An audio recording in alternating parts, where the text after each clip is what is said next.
Marketer of the Day, episode 741. Book Formula. Solve problems and make money.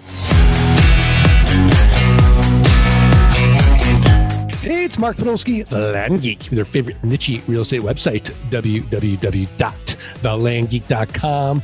And I am pumped for our guest today because he is a marketing genius. But before we talk to our guests, I'd be remiss if I didn't properly introduce my co-host, the professor, the brain, the flight school Land Geek Sherpa, Scott Todd from scotttodd.net, landmodo.com. If you're not automating your Craigslist and your Facebook postings, postingdomination.com/the Land Geek. Learn anything about anything, investorninjas.com. Scott Todd, how are you? Mark, I'm great. How are you? I'm great. Are you psyched for our guest? I am. I'm excited. I'm excited because our guest today is Robert Plank. And if you're not familiar with Robert, he is the host of the Marketer of the Day, which is a podcast. And he's also the author of WWHW, Why, What, How to, What If.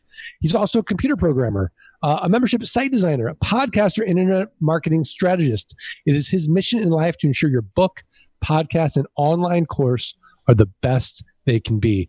Using systems, checklists, and templates, you can write a book within an hour and become a published author within 12 hours.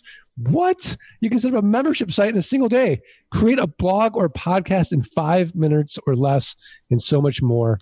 Robert Plank, those are some big promises. Welcome to the podcast. How are you?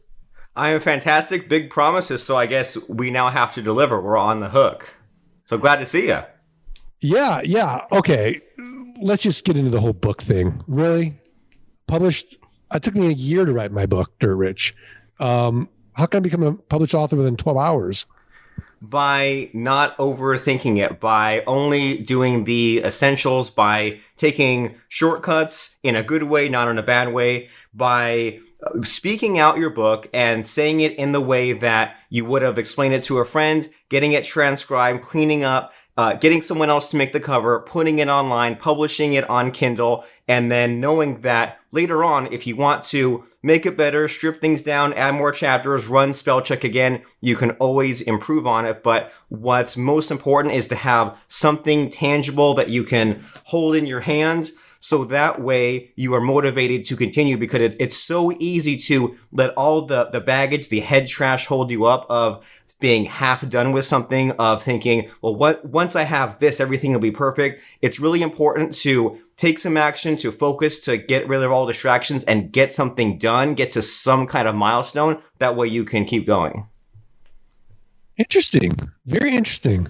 So, Robert, let's just rewind the tape a little bit and tell us a little bit about your background and how you even started all this.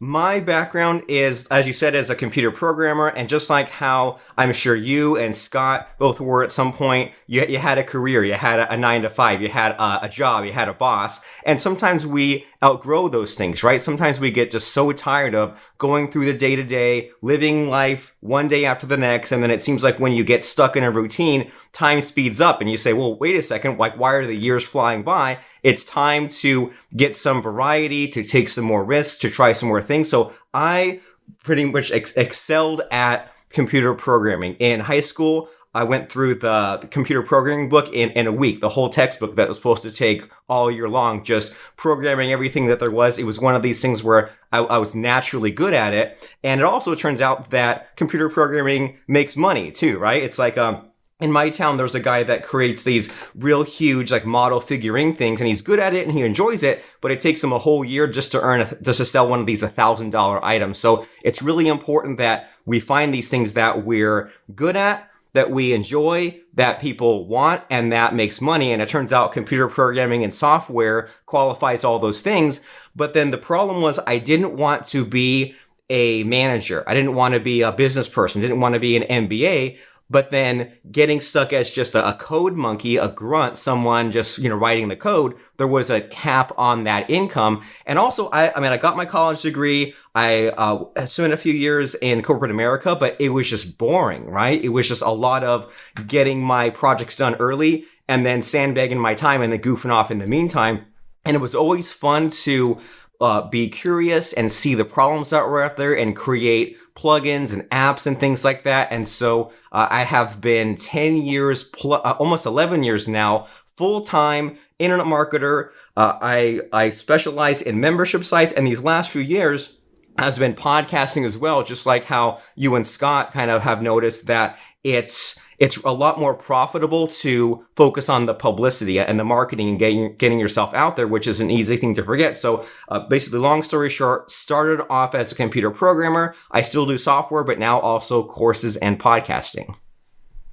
Awesome. Scott, Todd, what are your thoughts? Oh, wait, Scott, you're on mute. All right. Sorry. That's the thing I think a lot of people miss. Like when they go to start a business, I can't tell you how many hours I spent like just thinking of ways that I could start my own business. And the one thing I always thought of is like, I was trying to create something that's completely new to the world, right? Like, and I think a lot of people fall into this trap is, oh, well, the world needs this. And then that task is so huge to go do to like change what the world doesn't have today. And in fact, show them that they actually need it. It's really complicated, doesn't really always lead to success. You have those freak examples like, I don't know, Facebook, for example, or YouTube that has led to success, but not every business is going to start out is going to be that big. But I think a lot of people still need to make their money, right? Like they still want to start a business. They want to break free of the corporate chains. They want to have their own deal. Find what other people are doing, like computer programming or whatever it is. Go find what someone else is doing and copy it. Well, don't copy exactly. Bring your own creative influences to it. But if this guy can make money doing something, why can't you make money doing something? I think that's a big lesson there. Well, and you know what, Scott? Go ahead. Yeah. You mentioned Facebook, and you think of Facebook wasn't a pioneer. The pioneer was MySpace, and look where they are now. And you think about how Microsoft came out with a tablet in 2000, but it was too early for its time. Imagine if you invented a cell phone in 1970. It's too much of a gap. It's too much work to be done, too big of a scope and problem, as you're saying there, Scott. So there's definitely value in seeing what's already out there, see what's already been done, and maybe you can apply your own spin on it, make it a little better, make it your own. But yeah, it's a hard ego lesson to keep in mind that maybe someone's already done what you want to do, or maybe they're 80% of the way there, and you could be the Facebook to their MySpace.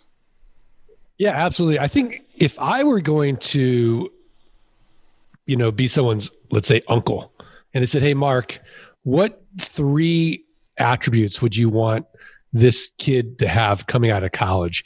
I'd want them to be Robert Plank, because I guarantee if they have these 3 skill sets, they'll always be able to make a very, very good living.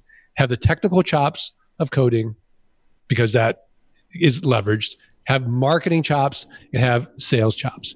You combine those 3 skill sets, you've got somebody that is going to be able to figure out how to make a very, very good living. And what's the best part about that is they won't have subtle economic dependency, which means if they're not working, they're not making any money. These are all leverageable skills. So you can solve your money problems and your time problems. Because Robert, how many hours a week do you have to work?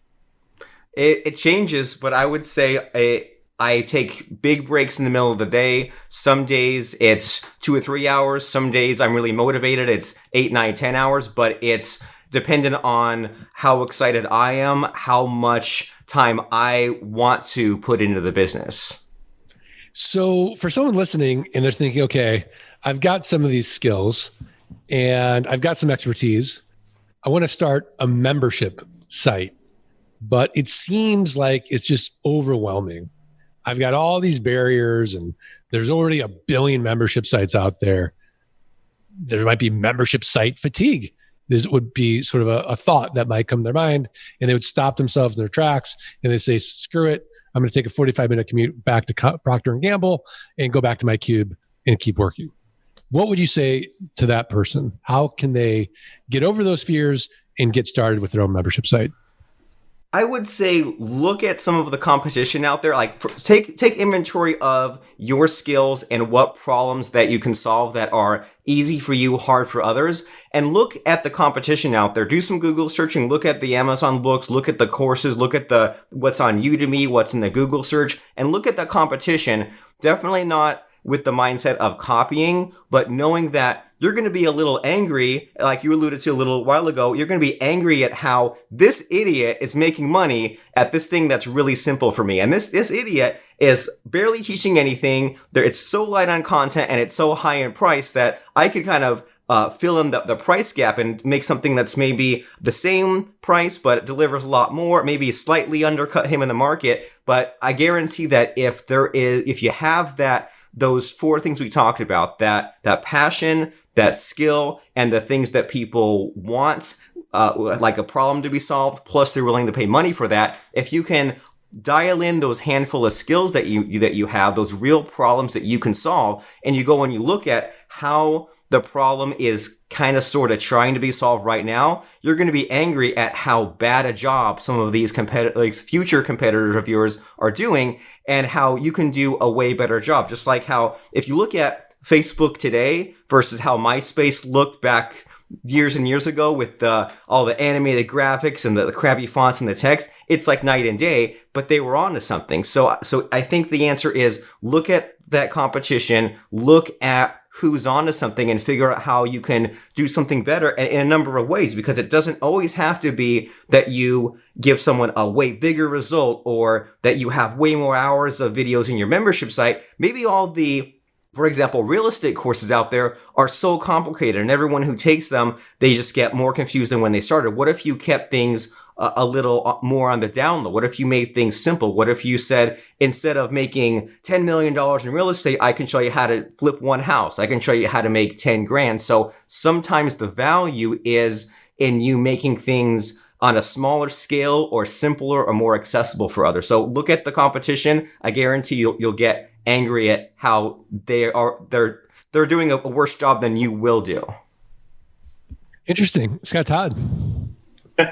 Well, I mean, that's the thing is we all bring different skill sets to the world, and there's no reason to copy somebody else, and there's no reason to think, well, he's already got that niche. No one's going to get a quarter on the niche, right? Because you're going to bring your own skill sets to it.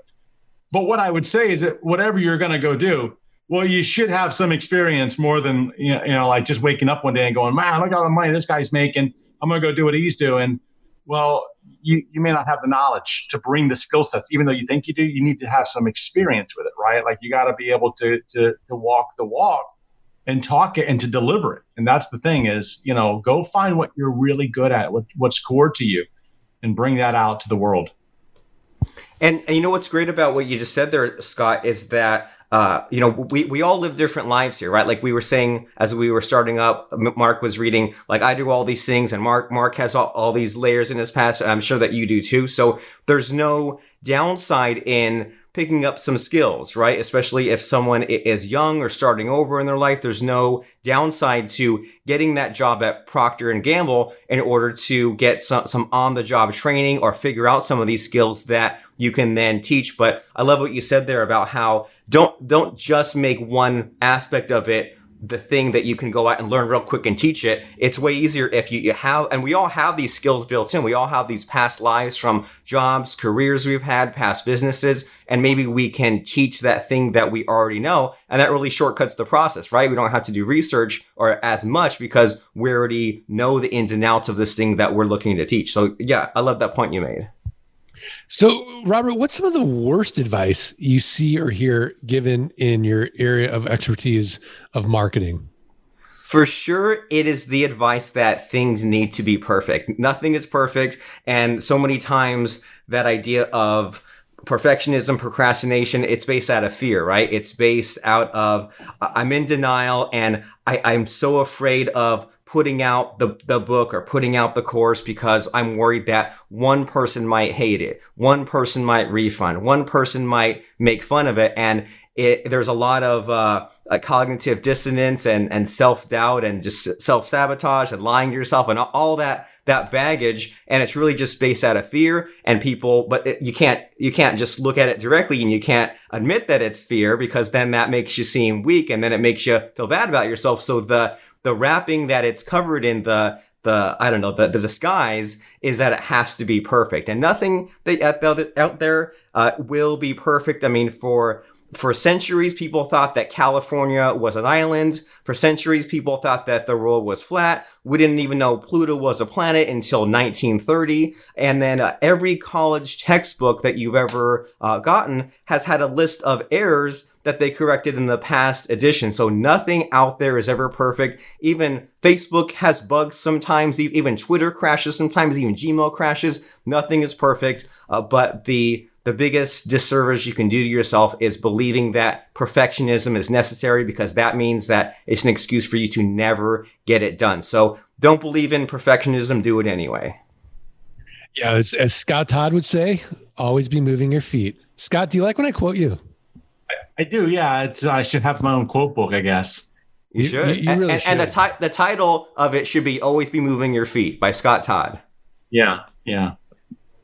And I think if you just do what Robert said in the beginning of the podcast, you could have that thing done by tomorrow. And I work on that, unless you're going to write it for me. Ooh, there you go, ghostwriter. Well, I can quickly unpack the formula for making that book in a day if there's time, if you're interested. Yeah, let's do it. Let's write Scott's book right now. All right, perfect. Well, I mean, in Scott's book, it might be a little bit different because we're talking about a quote book. And so in that case, it would be a matter of like piling in the big list of quotes and then looking through and kind of sorting them and figuring out like what groups they are and what order. But in general, when we're talking about just a book, in any case about raw land or about courses or podcasting or whatever, the formula that I use is, well, first of all, and a very important part of this is that we name the chapters of our books as questions, knowing that later on we can always rename the chapter. But the most important part of this kind of mindset is create a list of questions and then in between the questions, you answer them, and then you later on remove the questions, and that becomes your whole book. And so the idea here is you say, well, I want to make a book about this that solves this problem that's for this specific person that doesn't have this figured out yet. And you pile in a lot of ideas, and you are basically looking for 10 questions that someone would have if they know nothing about raw lands. And then once those 10 questions are answered, then they have the whole entire book. And so you list those 10 questions, and the way that it's going to work is questions the first 3 or 4 questions are going to be pretty easy, right? They're going to be like the most simple questions that you can think of. And then those middle questions, maybe 5, 6, 7 are going to be a real struggle, or maybe they'll be kind of dumb ones that you just thought like put out there because you had to. But then questions 8, 9, and 10 are going to be the really good ones that you wouldn't have thought of if you didn't kind of go through the rough, impenetrable forest, so to speak. And so you have this list of 10 questions that someone would ask if they were looking to start a raw land business, for example. You have this list of 10 questions, and then you want to remove 3 of them. You want to remove the 3 weakest ones. And so some of these questions might just be total crap. You just completely cross them out. Some of them you might notice, well, I really want to keep that thing in there. So then you might have to say, well, maybe this other one's a little bit weaker. Or some of these questions you might combine together. But you list 10 questions, you reduce it down to 7. And then once you have these 10 questions that you're going to answer, you kind of rearrange and figure out what's a logical order. And usually the way it works out is 4 of those questions are going to be the really simple, basic ones. And then 3 of them are going to be kind of the more advanced chapters where it gets into more kind of specific scenarios or case studies. And then, so that gives you basically your outline. But then to flesh out your outline, you use this formula called WWHW, why, what, how to, what if. And what that means is that so you have your 7 questions, your 7 chapters, and then you want to create 4 sub questions for each one, and then you say why blank, what blank, how to blank, what if blank. So for example, one of your chapters in your raw land book might be, how do I look into property records or something? And you say, well, why is it important that I look into property records to get my raw land? You explain the context, the reason why they've come to this problem that they're looking to solve. Then you go to the what, and you say, well, what are land records and what are county records? And so this way people understand the principles, the concepts, the terms, the tools in the toolbox. And then the meat of your chapter is how do I go to the county office and look in that records, and what's a little bit of the process? What kinds of things am I looking for? What are the step-by-step things I should do? And then the final part of that chapter is the what if chapter. And that means, well, now that I know this information, what should I do now? What's the next step? And now that I know this, what does that lead into? So now that you know how to find those land records, now what's the process towards maybe doing more of your due diligence? Maybe that's the next chapter, and that transitions and that flows nicely. So that's why, what, how to, what if. And then I know we're blasting through this really quickly, but what we want to do is we want to answer each of those sub-questions in about 2 minutes. And I mean, you can talk for 2 minutes about anything if you know raw land, if you know your expertise. So you talk for 2 minutes about why is it important that I use county records to find my raw land, and you talk for 2 minutes about this. And what you end up with is 8 minutes of you recording this one chapter. Now you have 7 chapters. So 8 times 7 is 56 minutes. And you can just, and there might be a little, maybe like an hour or so of fleshing out this exact outline. But once you have the outline, you speak out each little item for 2 minutes, and you can choose to sit down at once and speak out a book in an hour. And I've done that a few times. Or you can split up your time and just do it in 2-minute chunks, 8-minute chunks, but you end up with a 9,000 word transcript once you get it transcribed. And then you go and run spell check and take out a little bit of the problems, maybe add in maybe some, like a checklist at the end of each chapter, maybe throw in some interesting graphics. And that is very easily a 30, 40, 50 page paperback book that you created in an hour. And then all Amazon needs to publish your book is a Word document containing the pages, the insides of your book. They need a cover, which you can go on freelance sites and get for $5 or $10. They need to know the title of your book, your name as the author, a quick blurb so people know what they're buying. They need to know the price. So a few little items, but basically, and then Amazon takes a few hours to approve it, and they've never taken longer than a day or so. And there was one morning when I woke up at 6 a.m, I took a walk. I got an idea for a book called The Checklist Mindset about productivity. I did this. I outlined it. I spoke it out. I had it submitted to Amazon by 2 p.m. and had it live by 6 p.m. So 1 hour of work, 12 hours start to finish of a book. And as long as you are excited, you have a template, a structure, and you don't waste a lot of time, you know that you'll never get to perfectionism. You can always make that book better later. That's how you do it. So I'm not sure if that helps you get on the road there, Scott, as far as your quote book, but that is my process for getting it out there, getting it done. All right, I'm doing it. Now, Mark, do you know what he just did? What? He just laid out for us a recipe, right? Yes. Like, that's what it is. It's a recipe. And like I always say, recipes, they work every single time. Okay. Like, it's something that you can explain. And if people follow the directions, I can just follow these simple directions. Next thing you know, I'm pounding out books every day. I could do a book a day. Ooh, do that. Absolutely. Do 365 books in 365 days. I mean, 20% are going to be winners. 80% are going to be losers. Who cares? Let the market decide. Yeah, absolutely. It's called the Little Wayne philosophy, where if you publish enough music, some of it's going to be good. Right. You create enough books, some of it'll be good. So one of my favorite musicians is a guy named Wesley Willis, and he's dead now, but he hits the demo button on his synthesizer keyboard and then just raps over it. And he's world famous. There you go. There you go. It Well, works. Before we get to the tip of the week, I just want to remind the listeners that today's podcast is sponsored by Flight School. Learn more about the recipe of how you can get out of solo economic dependency and have Scott Todd lead you up that mountain of land investing quickly, efficiently, and safely. Learn more at thelandgeek.com/training.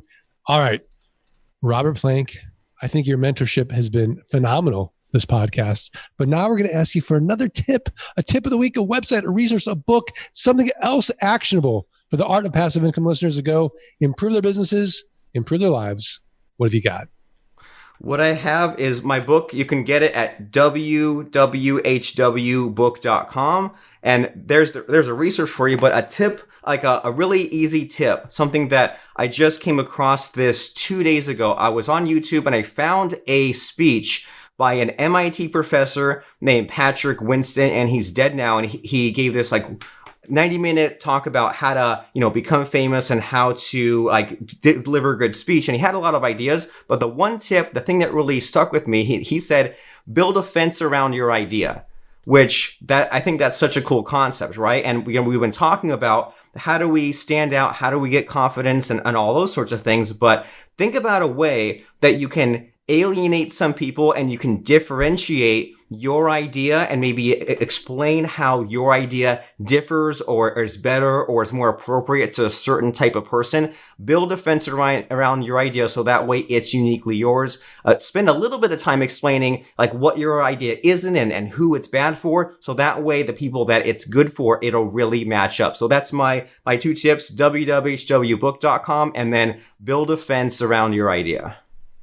I love that idea. Dan Kennedy was famous for saying, if you're not insulting somebody by noon, you're not working hard enough. Nice. And essentially he's saying, build a fence around your idea. It's for these people. It's not for these people. Scott Todd, what's your tip of the week? Mark, I'm going to give you another book, and I'm going to tell you this book, I know for a fact it was not written using the method that I just learned. And it probably took the guy a lot longer to do it, but in fact, he is like somebody that I am just I'd love to meet this guy and pick his brain. And it's a book by Robert Iger. And the book is called The Ride of a Lifetime, Lessons Learned from 15 Years as CEO of the Walt Disney Company. And I don't know, like this guy has transformed the Walt Disney Company. It's amazing to see what he's done with it. I watched a master's class with him. It was really kind of cool to see that. So check it out. It's a good read. Get in the mind of a top CEO. I love it. The Robert Iger book. All right. Well, my tip of the week is learn more about marketing, creating a podcast, writing a book, making a membership site, anything you want to do. Go to robertplank.com, robertplank.com. We will have it in the show notes as well as all the other tips. And just a little reminder, please, if you're enjoying the podcast, if you're getting value out of it, just do us 3 little favors. You got to subscribe, you got to rate, you got to review the podcast. Send us a screenshot of that review to support@thelandgeek.com. We are going to send you for free the $97 passive income launch kit, as well as the latest wholetailing course, how to double your money 30 days or less in land investing. So please do that. All right, Robert Plank, are we good? We're great. Scott Todd, are we good? We're good, Mark. All right. I want to thank all the listeners again. And here we go. 1, 2, 3. Let freedom ring. Thank you for listening to Marketer of the Day. Subscribe and listen to other shows at marketeroftheday.com/episodes.